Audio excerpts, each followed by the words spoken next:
and welcome to our first ever Birdie Bros podcast. I am your co-host, Andrew Depew, alongside my good buddy, Christian Zamis. Christian, what's going on, buddy? Dude, it's been a minute since you and I have gotten together. It's To been, say the least, to say dude, the least. it's been a very busy couple weeks. I'm not gonna lie to you, man. It's been very busy with work, very busy with golf. Just personal life, all the above, man. It's been busy. Dude, I can tell you right now, we just joined over as we were telling you just before we got on the air over at Ridgemont Country Club. Shout out RCC over there. Um, Track is looking really good right before Club Champ, and I I can love tell it. you right now that your boy is going to be trying to focus and go as low as humanly possible because there's some straight up sticks that we're going to be going up against this weekend.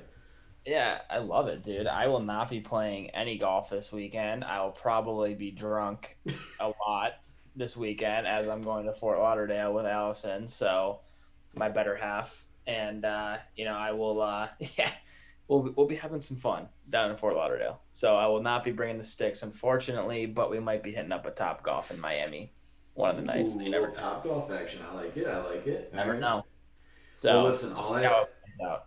all I will say from the great words of Jimmy Buffett, keep it between the navigational buoys when you're out there.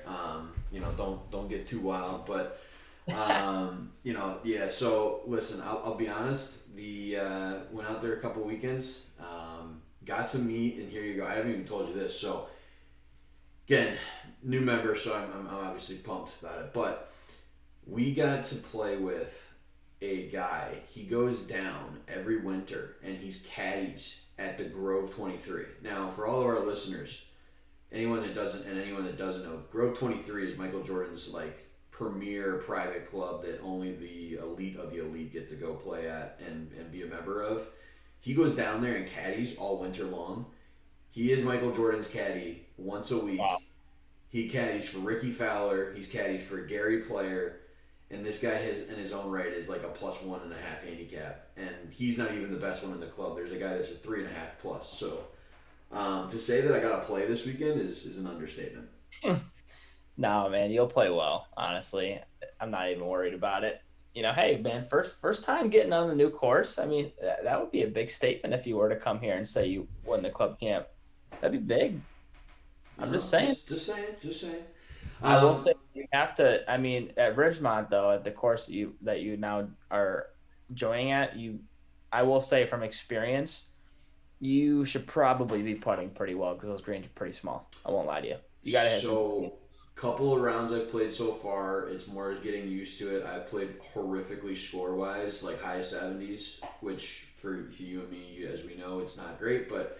Um, Yeah, we a lot of middles of the green and two putts for 20 feet kind of thing, and making a couple here and there. But we're talking a lot about a bunch of random stuff, ladies and gentlemen. Obviously, again, as I said at the very beginning, I'm your co-host Andrew, alongside Christian Zamis. We are the Birdie Bros. We are bringing a new podcast to the world. College buddy. So kind of leads us off into our first, kind of own right talking point here tonight, which is this is going to be kind of a pilot. If you are familiar with the pilot episodes on the TV, this is going to be like our pilot episode, if you will, here on the podcast. Very short show, just kind of going over some kind of key details about us, letting you guys learn a little bit about us, and then kind of going over some of the big golf news because, as we know, there is some golf news and drama as of late. But we are college buddies. We are both Niagara grads, and I can tell you right now, hopefully two of our better golfers in the usual foursome that we put together. So we have a lot of college golf laughs, a lot of college golf stories, and we just want to be able to share that with you and be able to kind of bring a new light. Obviously, we know the big ones in the world: Four Plays, the Bob Does Sports, the Good Goods. We are our own entity. We are our own group. We think we bring something completely different, and we're hoping that you guys feel the same. So, any support, anybody that does find this, obviously we greatly appreciate it. Letting your friends and fellow golfers know. But yeah, so a little bit about me: Hershey, PA, originally, and grew up playing the game. And again, as I said, met Christian in college at Niagara, where we became best friends, and we'll be lifelong friends forever, I'm sure. So, really looking forward to this, Christian. I will turn it over to you on your kind of backstory, and again, thanks for obviously being willing to do this with me. Yeah, man. Obviously, it's going to be a great journey that we're going to be doing, and like Andrew alluded to, I'm born and raised in Syracuse, New York, upstate. And yeah, love for the game. Obviously, I have a great love for golf and everything about it. I had the ability and luckily enough to play Division One golf at Niagara University. Wouldn't have traded any of that experience for the world. Um, and at the end of the day, yeah, again, we're just here to bring some funny content to you guys. And again, it's our first show, so it's going to be a little more boring probably than normal. But again, we're gonna we're gonna be bringing you guys great stuff here in this year and moving forward. A lot of cool stuff planned, a lot of trips planned, hopefully, and hopefully we can be making a lot of birdies for you guys coming forward. So yeah, overall, I'm just really excited to be a part of this, and I'm really excited to begin this journey. So So obviously we're talking about looking good, looking the part, right? We obviously want to be the best looking group out there if we're not going to be playing the best. Um, I'm wearing Robach. I know you love Robach. love it. We obviously were fortunate enough. I actually myself was selected as kind of an ambassador here, so we are using our ambassador privileges to be able to help promote it right here on our show. And let me tell you guys, it brings me to my first point, which is you guys got to get a hold of this stuff. If you want to look the best on the course, whether you're on it or off, you got to try our good friends over at Roback. Whether you're just trying to, get out on the course or whether you are, running 5 miles. Now they have active wear shorts. They have everything you possibly could need and want, and I definitely highly recommend it. Their stretchy material is great for on course. It's light, it's breathable, and it's just high quality product. Again, regardless of the situation, though, you want to obviously figure out a way to save a little bit of money. That's what we're here for. That's what we want to help provide. So use my code DUPES, DUPES 15. Again, that's DUPES 15 for 15% off your first purchase today. And go try them out. Obviously, they're a great brand. We strongly believe in them. So definitely want to make sure that we give them the shout out that they rightfully deserve. But like we mentioned, in pretty kind of cursed too. Live Golf and golf drama is in full bloom after the PGA Tour Championship. 6 different professionals have now gone, and most notably Cameron Smith. We talked about this a little bit, in our own little text off chain, but Christian, I mean, are we really shocked by this? I don't think so, right? No, I was actually having a conversation with a couple of guys yesterday, and I was talking to them about live in general. And the most notable that I was mostly surprised about was Joaquin Neiman, personally. Really? Why is Yeah, he that? surprised me just because I thought he was coming into his own element on the PGA. I thought he really found himself to be a phenomenal player on there. He just won the John Deere Classic, or I think it was John Deere or Greenbrier over the Greenbrier. I think it was Greenbrier, yeah. And again, he just was coming into his own. Cam Smith has his reasons for going over there. He wants to spend more time at home. Yep. Can't blame the guy for doing it. I don't blame any of the live guys for doing it. But one of the guys that I was talking to yesterday was bringing up the fact of, a lot of these guys that are on live, the Brysons, the DJs, the Brooks, really you didn't really talk about them at all while they were on tour. That was a good point. I never even thought of that personally. So I don't want to say like these guys are washed up because they're not, but it's also like the PGA is so far ahead of like live, and my perspective on live has changed a little bit from the first time it actually ever came out. Um, Again, it's just like it's consumed everybody's life the last couple months. Um, it's hard to watch it. I know it's going to change moving forward, but again, it's going to be interesting to see what happens here moving forward as far as um, you know if there's ever going to be a settlement between the PGA and the Live. Right? I don't ever see it happening personally, but again, you never know what's going to happen. But um, there's also a comment that I read an article online about it, and the article indicated that Rory and JT and all these guys that keep bitching about live and how much they hate it and all this stuff. Well, the the new the collective bargaining agreement for the PGA never would have came out if Greg Norman never created Live. So I found that to be So pretty interesting. you bring up a few different good points, and I'll cut you off there if that's okay. Here's my take on it. Right, I'm not surprised by Cameron Smith. They've made it very very evident that they want to make this tour of sorts, whatever you want to call it, a world tour. And I am there. There's some things with Live that I can get behind. There's other things that I can't. Right, and with Live, I can get behind a world tour. I think that the game of golf is a world sport. And the idea of having events in Australia, in Japan, in Asian countries, predominant Asian countries, in London, across, Spain, Europe, wherever the case may be, obviously America, Mexico, like, you need that. It helps grow the game. And they're not wrong in that concept. And to your point, I can't knock Cam Smith because he's made it very clear. He's like, look, I wanted to be able to go home and play in Australia. That's where I'm from. It's where I want to be. I can't knock the guy. What I can knock is the guys that are just, to your point, that they're over the hill, right? They say it's not about the money. But it really is, right? Because Of course. they're not washed up. Like, they're going to kick any one of our asses, excuse my French, but they're going to be the behind the scenes guys. They're not the Rorys. They're not the JTs that are winning and are coming out as these top end prospects. Like, say what you will, yes, they have DJ, but like even DJ has kind of faded over the last few years. So guys like Bryson who get these mega $1 million deals, they don't have to worry about being. And here's the point to your statement about going out and being kind of a different one. I looked at it a different way. All of these guys that had signed up to now, okay, think of the names: Patrick Reed, Bryson DeChambeau, Dustin Johnson, now Cameron Smith, Paul Casey, Lee Westwood, Ian Poulter.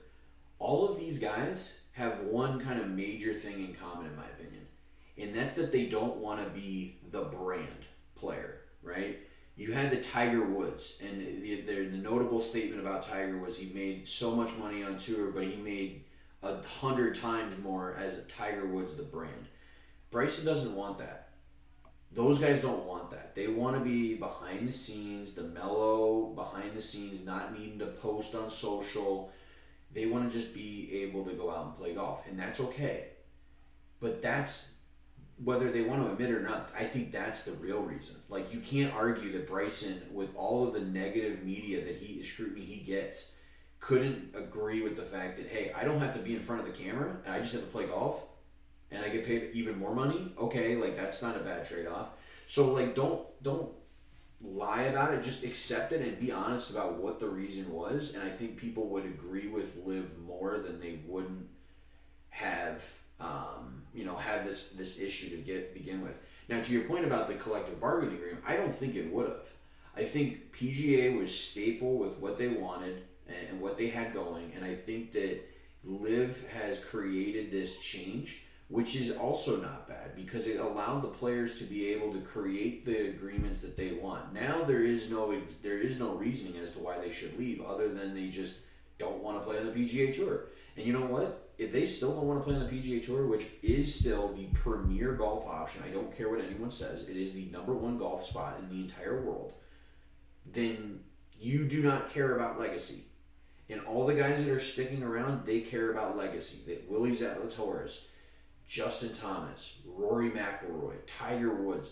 Tiger Woods turned down almost I saw a report now, it's probably fake, $1 billion contract almost from Liv. So what does that tell you? Like, it doesn't matter about the money. It's legacy to these guys, and that's the main issue. And to your point of the lawsuit, I think that and we can go probably down the rabbit hole on this, and that's kind of where I'm hoping we go. But the Liv lawsuit is absolutely astounding to me.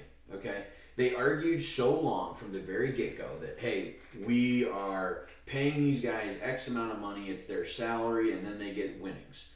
And then in their own lawsuit, they contradict that very statement. They say, nope, they're paying out of those contracts from their winnings. So which is it? Because now these guys that are signing these contracts are thinking it's one thing, but then it's another.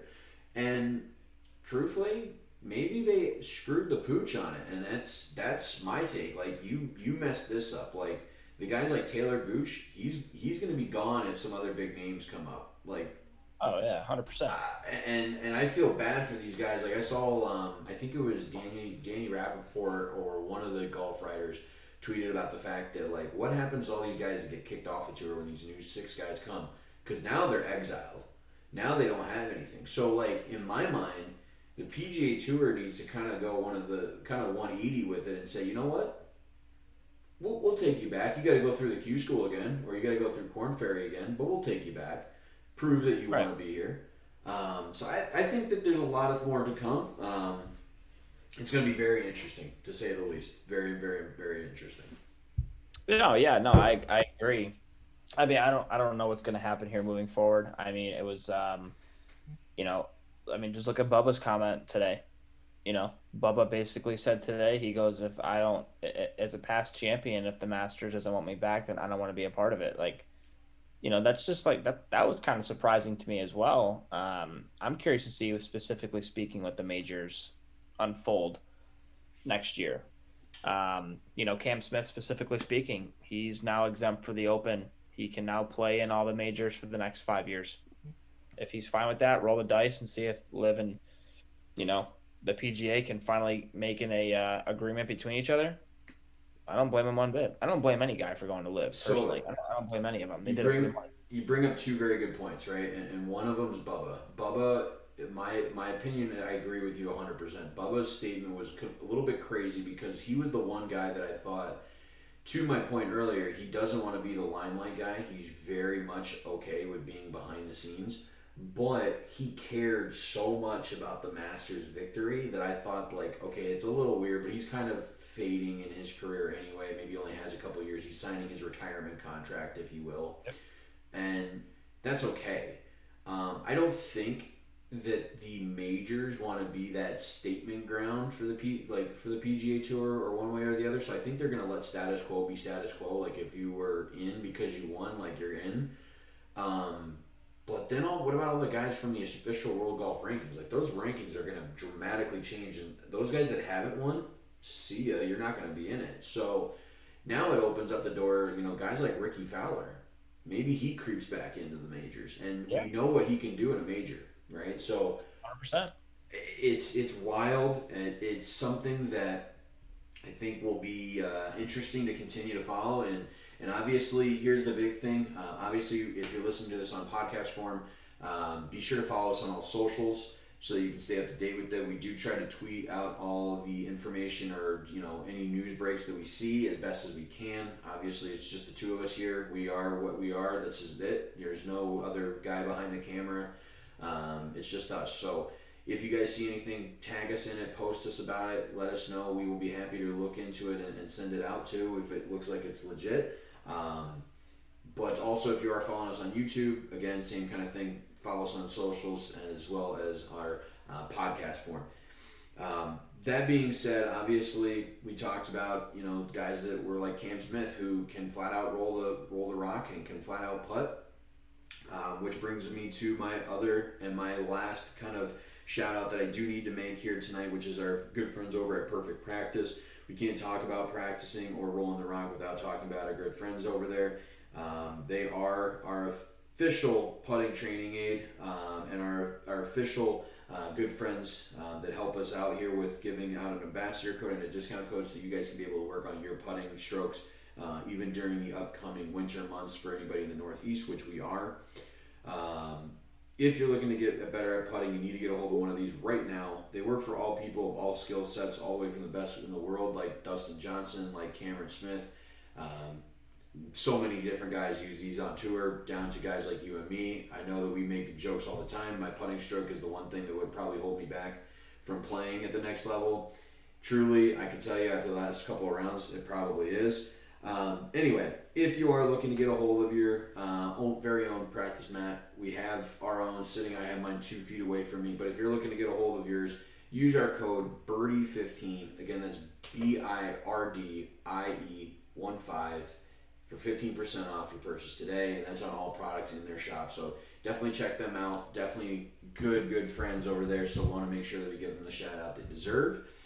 Um, Again, this is a pilot episode, so we're going to keep it very brief on the different topics, which we went talk about one side of the argument. Now we got to talk about obviously the other side, the PGA Tour. Dude, how was that finale? That was It was unreal. If I'm being honest, Rory, well deserving, obviously on that win. But again, he's one of the best in the world. I still think Scotty's going to win season long player of the year. Personally, that's just me. I just think Scotty overall, out of the portfolio that he's had this year, has had a better overall year than Rory has. I think Rory's going to come second. Personally, I mean, the guy didn't finish outside the top five in any major this year. Won the tour championship. Some people might think that he deserves the player of the year.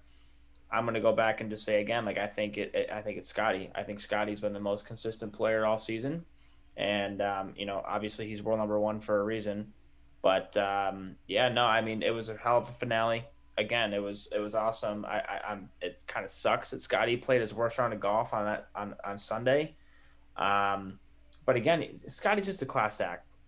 He's just like after the round was over, the interview happened and stuff like that. He owned up to it. He didn't say anything that was, he just admitted that he didn't play good golf. You know what I mean? He's just blessed to be bad. playing the Bad sport. rounds happen, right? You know what I mean? So I'm just happy enough that he obviously, yes, he did that. And yeah, again, I'm excited and to see what happens moving forward. These two are going to be battling it out for a long time still. Rory's getting older, but he's also getting younger at the end of the day as well when it comes to his swing. So, a couple things. I think, to your point, class act, I think Rory proved that he is the true class act and he is what every professional golfer of our generation and younger should strive to be. Obviously, that was Tiger for him. And, for me, the way I look at it is like, literally just won the tour championship. You just cashed a check for 18 mil, and the first thing you think about is your opponent, who you said yourself deserves half this trophy. Yep. I still think, and I don't know what we can debate this here in a minute. I still think, and I want your opinion on it. I think that the way that they do the season-long race and ending with him getting a two-shot advantage and that's all he gets, I think that's a little bit arbitrary. I get the reasoning of wanting to have the finale end with the Tour Championship eventual winner, and the FedEx Cup going to that, but that, to your point, I don't see how Rory can claim victory, nor do I think he would ever claim it. But I don't think you can have anybody truly claim Rory's deserving of the Player of the Year award. To your point, but I'll tell you to your points, but also because he never won a major. He lost the crown jewel of golf. Like, from as much as I love as much as I've started to love Rory, he has lost the crown jewel of golf to a live defect in Cam Smith. And Scotty won a major. That's it. There's the difference. And, Scotty didn't really, outside of, I think, one, maybe two starts, did he ever come outside the top 25 in any of his performances this year? I mean, that's consistency. Now, Yep. Rory won a bunch of times, but, you trade it off. I think, to your point is about Scotty, though, and then battling it out, I think they will. I actually think the good thing with the PGA Tour is that because they've been able to keep a lot of the younger talent, I think you could see two totally different people, just like you did last year with Patrick Cantlay and John Rahm. I think you can see two totally different people even next year, and it won't be Scotty and Rory. It could be JT and Xander, Yep. and that's the cool thing about it. But I think, and we kind of talked on this earlier, I'd be curious again to hear your thoughts on what do you think of how they end it. Like, I don't know if it really draws the urgency like they think it does. You know what I mean? Yeah. I mean, again, it goes. Well, but before I answer that, I want to ask you a question really quick too. I want to ask you what do you think of the format of the Tour Championship? Do you like when they start out at -10? I don't. That's why I was asking you. I don't like it. I think it Yeah, kind of I agree. defeats. I think it defeats if somebody has, like, let's say, 1,000 point lead in the FedEx Cup. He gets two more shots, like that could be lost in one hole. Yeah. No, I agree. I was talking again about this yesterday. I was saying, it's already an achievement enough that you get to the tour championship, right? Top 30 ranks in the entire FedEx Cup playoff. Obviously, you've had a great season to get to the top 30. That is just something for me personally where I was like, that's a huge accomplishment right there. Yeah. I mean, shit, Will Zalatoris didn't play obviously due to injury. He still pocketed $500,000. You know what I Not a mean? bad, not a bad check, right? Yeah, there's guys here like Steve, like Step Straka. Who? You know what I mean? Like, who's that guy? And he pocketed 1 point something million dollars this past Yeah. week, or $2 million. You know what I mean? To So your it's to like, your point, like even though he didn't win, Scotty still cashed the most amount ever on tour in a single season without winning the grand prize. yep, Rory cashed 28 million, and he had to, and he still didn't catch Scotty for the year long point. So like, I don't like it, and here's how I view it, right? You and I both know I'm a Tiger fanatic. I love Tiger. I will always root for Tiger, no matter what happens. But I don't like the fact that if you had taken Tiger in 2019 at East Lake, okay, where he wins the Tour Championship, if you had taken that format, Tiger wins the Tour Championship and the FedEx Cup that year. But the way that they did it, in my mind, in the old format, yes, it didn't leave the ultimate prize to maybe be won on the 18th green, but most of those guys that are playing that well throughout the year, they should have at least more of a competitive head start than just two shots. Two shots is easy for some of these guys to make up, and we saw it. Rory tripled the first hole and ends right. up winning the golf tournament. So I think you need to revert it, or you need to do some mix between the two, so that maybe he has, if you're number one, you have such a distinction between one and two that it really takes one effing up to get a chance for two and below to come back into it. Absolutely. I mean, Rory actually, if you looked at the actual numbers of this tournament, Rory actually won the event. If they all started out at even par, it would actually have been him, and I think it would have been Max Homa in second, and I think Scotty would have came in the top five. I don't know what the exact number that he did shoot Yeah, at. I Again, saw I saw that. I think that was like it was like Pat Cantlay, Max Homa, and then I yeah, think it was him, and then Scheffler was like after him. correct. So again, I don't know if the PGA is going to ever, excuse me, change this, but it'll be interesting to see what happens moving forward. But again, it goes back to the PGA so far had to live. Do you know what I mean? Like, and Mm-hmm. again, there's so much talent that the PGA is going to be bringing up. Guys that are, again, like the Xander Schauffele's, the Patrick Cantlays, the Scotty Schefflers, Rory's, JT's, the list goes on and on. And again, it just goes back to, again, people are rather going to want to watch the PGA as opposed to watching live golf right now. Yep. Will it change? I don't know. But right now, yes. I saw a post about it, and then I have one more topic, and then we're gonna go into some show expectations for the listening audience so that they understand kind of what to expect here moving forward. But two things, real quick. One, I saw Gary Player's statement, which said something along the lines of, "It's not a real tour if you don't have a cut and you're only playing 54 holes. That's what us old guys do." Yep. And I think that, yes, I understand the concept of live is to make it quicker, make it more fan enjoyable. That's the difference, because you look at FedEx St. Jude, right, where Will Zalatoris wins. You don't get that 18th hole playoff. You don't get those playoff moments if you don't have that 72 drama coming down the final stretch. My second thing is, and to your point, is I think that the PGA Tour is so far ahead because of the guys that they have backing it. And what I mean by that is, again, I know I'm a Tiger fan, and I'm gonna constantly sound like the Tiger fanatic, so I apologize. But Tiger's words and what Tiger did that week at the BMW, he set the record straight for the rest of the PGA Tour. Hmm. Those guys, you heard them talking about it. They didn't really get into full details, but you heard them all. When Tiger started talking, they all said, "We're going to shut our mouths and listen." Because he basically came in there and said, "You young bucks messed this crap up while I'm gone, and that's not going to happen under my watch." And that's the reality. The Live Tour doesn't have that. They don't have that ability to do that. So I'd be curious what your thoughts are on that, real quick. And then, like I said, let's get into some show expectations here. But I'm curious what your thoughts are on that. Yeah, I mean, Tiger's the GOAT. Obviously, there's no debating that. Best of all time. People will say Jack is too, but again, I think Tiger's the best of all time personally. When Tiger speaks, Tiger makes a difference. Yep. Point, in my opinion. People are going to disagree with that, obviously, but that's just my opinion. However, um, with that being said, again, I think was it necessary to have Tiger come there?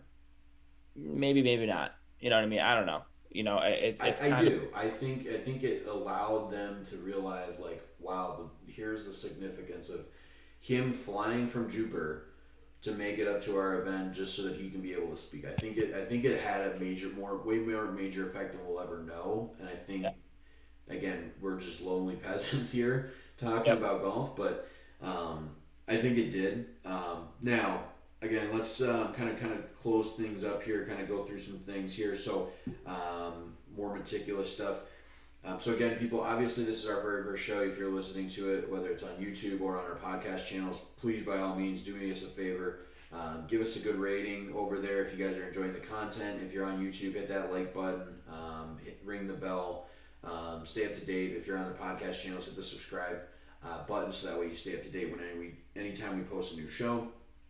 To kind of give you guys some ideas, so we are very busy. Both of us are doing full time, jobs here. We are going. The goal is to do a weekly show. It will be trying to be middle of the week, post date. Some days that and some weeks that could change. Obviously, we will keep you guys posted if we are going to be missing a week or anything like that. But our goal is to do at least once a week. We haven't established an official day just because we are so busy with our schedules here right now that it's just impossible to kind of really kind of hone in on that.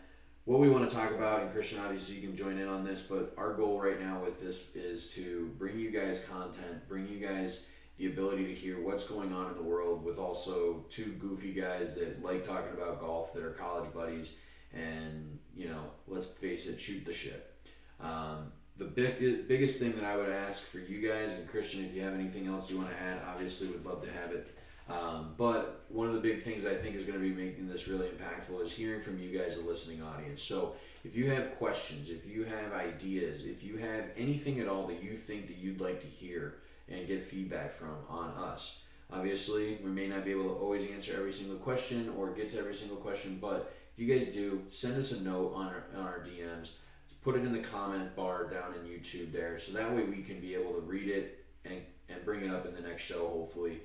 Christian, do you have anything else that you wanted to bring up there? No, again, guys, just it's almost like bearing with us to start because this is so new and like we're going to be learning, obviously, and we're going to continue to grow this as much as we physically can. We're doing it for you guys, obviously. If there's anything like Andrew alluded to, if there's anything that we can do to make this more enjoyable, please let us know. We want you guys to listen to this. We want you guys to be a part of this.